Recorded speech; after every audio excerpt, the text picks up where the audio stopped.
Shalom, selamat sore. Perkenalkan, nama saya John Pakpahan. Hari ini hari Sabtu, tanggal 11 Februari 2023.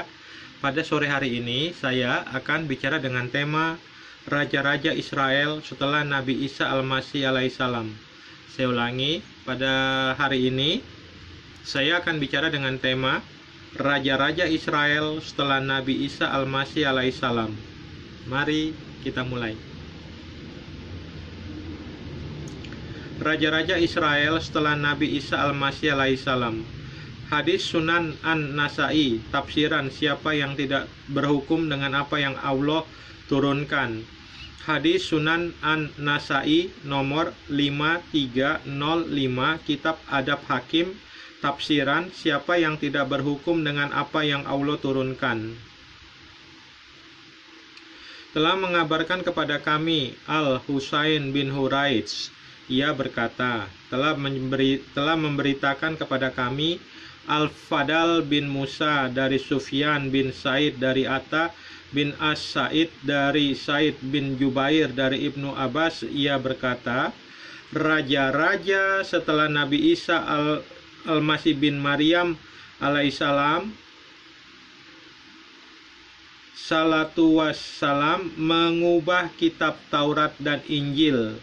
Saya ulangi sekali lagi, raja-raja setelah Nabi Isa bin Maryam alaihissalam mengubah kitab Taurat dan Injil. Padahal di tengah-tengah mereka ada orang-orang yang membaca kitab Taurat. Lalu dikatakan kepada raja-raja itu, kita tidak mendapatkan celaan yang lebih buruk dari celaan mereka. Mereka membaca, barang siapa yang tidak memutuskan menurut apa yang diturunkan Allah, maka mereka itu adalah orang-orang yang kafir. Ayat-ayat itu mereka baca untuk mencela perbuatan kita. Maka ajaklah mereka agar mereka membaca sebagaimana yang kita baca dan beriman sebagaimana yang kita imani. Raja-raja itu lalu mengajak orang-orang yang membaca Taurat, orang-orang yang beriman, kemudian mengumpulkan dan menawarkan kepada mereka memilih untuk dibunuh atau mereka meninggalkan bacaan Taurat dan Injil mereka, kecuali jika mereka mau membaca Taurat dan Injil sebagaimana bacaan yang telah mereka ubah. Orang-orang yang beriman berkata, apa yang kalian inginkan dengan tawaran itu? Biarkanlah kami. Lalu sekelompok dari mereka berkata, bangunkanlah sebuah menara untuk kami, lalu naikkan kami ke atasnya. Berikan kepada kami suatu alat yang dengannya kami dapat menaikkan makanan dan minuman kami hingga kami tidak melewati mengganggu kalian. Sebagaimana dari mereka juga berkata, biarkanlah kami berpencar di bumi sampai kami kehausan dan minum sebagaimana binatang minum. Jika kalian mendapati kami berada di wilayah kalian, maka bunuhlah kami. Sebagian lagi berkata, bangunkan kami sebuah rumah biara di padang Sahara, maka kami akan menggali sumur dan menanam sayuran. Kami tidak akan melintasi atau menemui kalian lagi. Dan tidak ada satu kabilah pun kecuali telah disiapkan air yang mendidih oleh raja-raja tersebut. Ibnu Abbas berkata, ketika mereka melakukan hal itu, Ibnu Abbas berkata, ketika mereka melakukan hal itu, Allah Azza wa Jalla menurunkan ayat, dan mereka mengada-ngadakan Rabaniyah, padahal kami tidak mewajibkannya kepada mereka, tetapi mereka sendirilah yang mengada-ngadakannya untuk mencari keridhaan Allah. Lalu mereka tidak memeliharanya dengan pemeliharaan yang semestinya. Sedangkan yang lain berkata, kami akan beribadah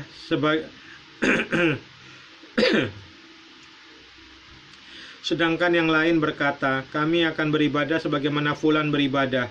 Kami akan berpetualang sebagaimana fulan berpetualang. Kami akan membangun rumah sebagaimana fulan membangun rumah.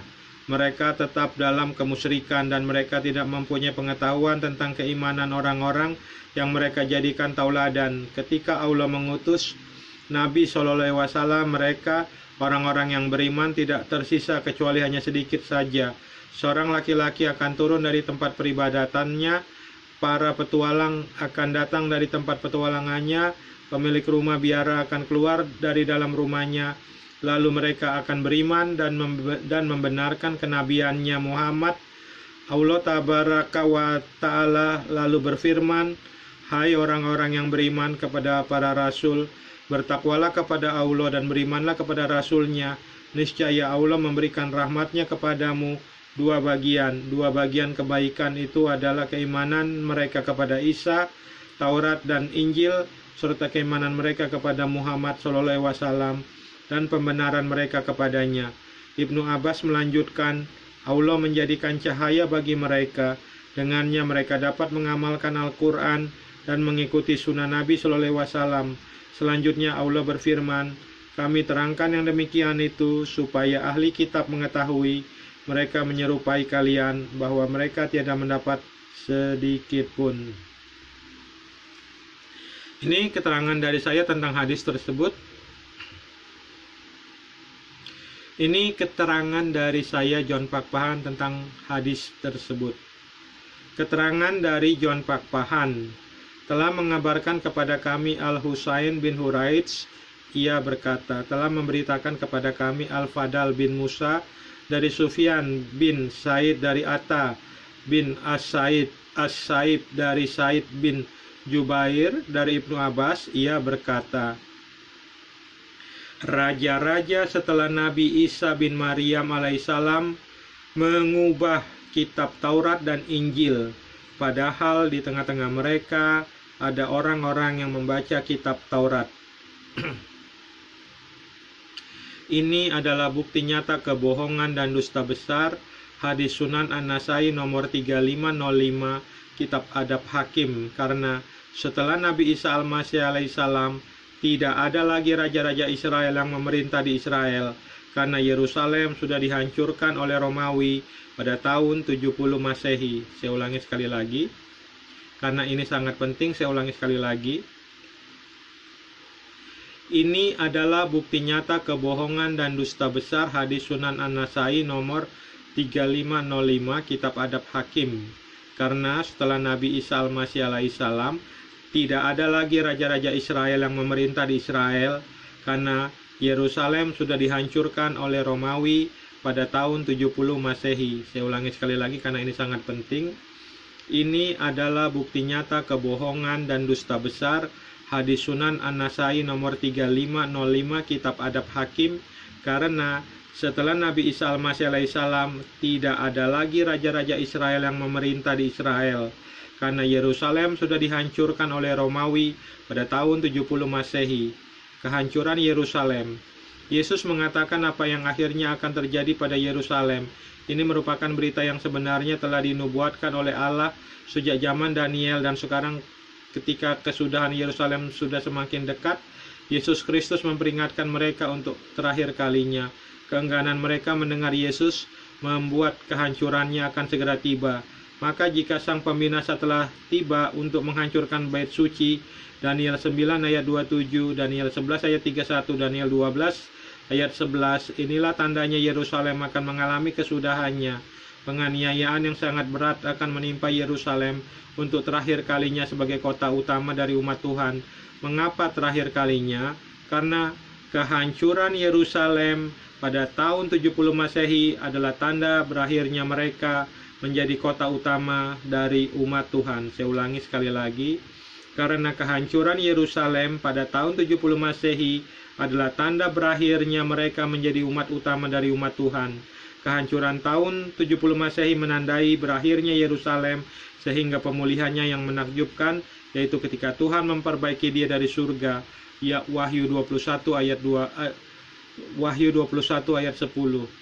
Kehancuran tahun 70 Masehi menandai berakhirnya Yerusalem hingga pemulihannya yang menakjubkan, yaitu ketika Tuhan memperbaiki dia dari surga. Wahyu 21 ayat 10. Mengapa Yerusalem hancur? Karena mereka membunuh nabi-nabi Tuhan. Mereka juga membunuh Yesus Kristus Raja dan Mesias mereka. Mereka juga membunuh para pemberita Injil tentang Yesus yang bangkit.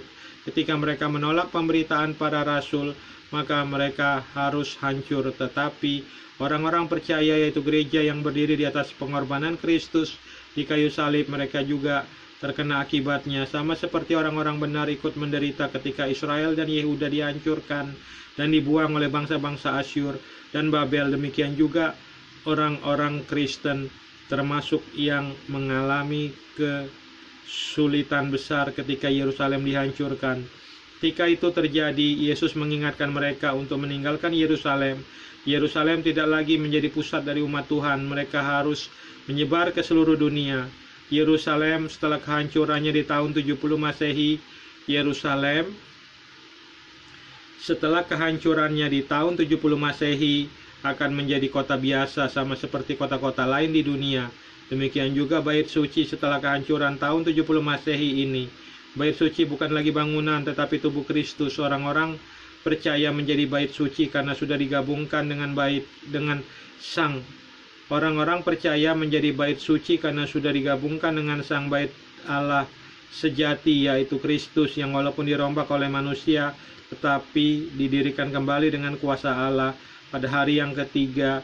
Yohanes 2 ayat 19 sampai 22.